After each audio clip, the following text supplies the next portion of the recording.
This is the second video in our Schedule C series. And in this video, we're talking about part one, the income section of Schedule C. So as you can see here, this is the income section. It's a little bit shorter than the general information section, but it is very important. So line one of the income section says gross receipts or sales. So this is generally going to be the income that you receive from parents in exchange for care. That all is going to go here on line one. This is also going to include other forms of receipts or sales. So if you charge a deposit, or if you charge a late fee, if you charge an application fee, if you charge for additional hours of care, all of that's going to go here on line one. So you can think of line one as being, it says gross receipts or sales, but this is generally going to be like total sales or even gross revenue is another way of saying that. So that's line one.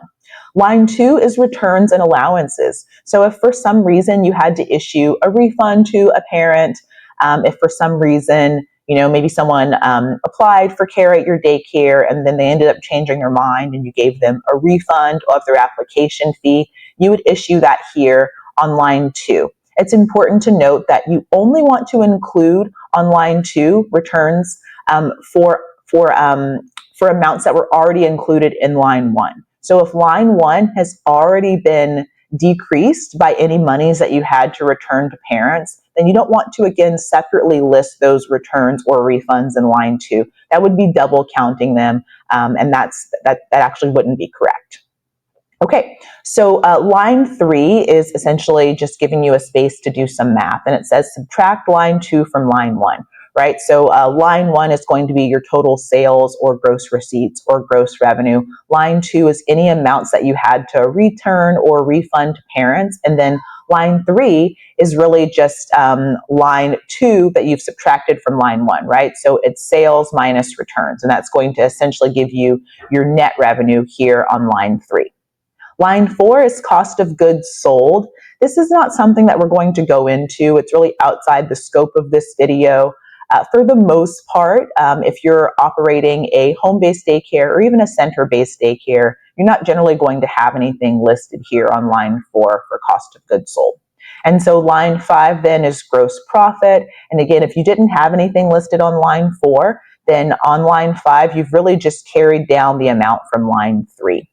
And then on line six, you have other income. This says including federal and state gasoline or fuel tax credits or refunds. And so on line six, you would pick up things like, for instance, if you receive income from the meals program, that could go here on line six. If you have a business savings account for your daycare and you receive maybe some kind of award associated with that, you could list that here. Maybe there's like $100 bonus for opening your business banking account. You could list that money here.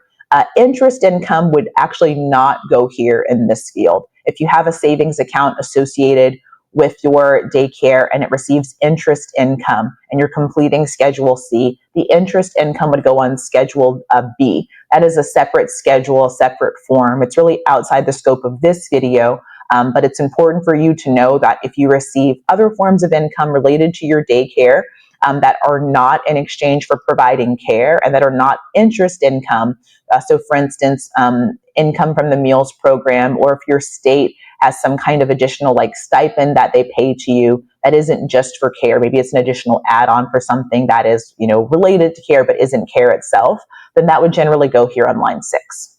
And then line seven is going to be gross income. And so it says you're adding lines 5 and 6. So on line 7 is just the totality of all the income that you've received from your childcare business. And so that's going to include everything from all the lines above it. And that is part one, the income section of Form Schedule C. And the next video, we'll be looking at part two, which is the expense section. It's the longest section, and in my opinion, it's really the most important section. So I'll see you in the next video.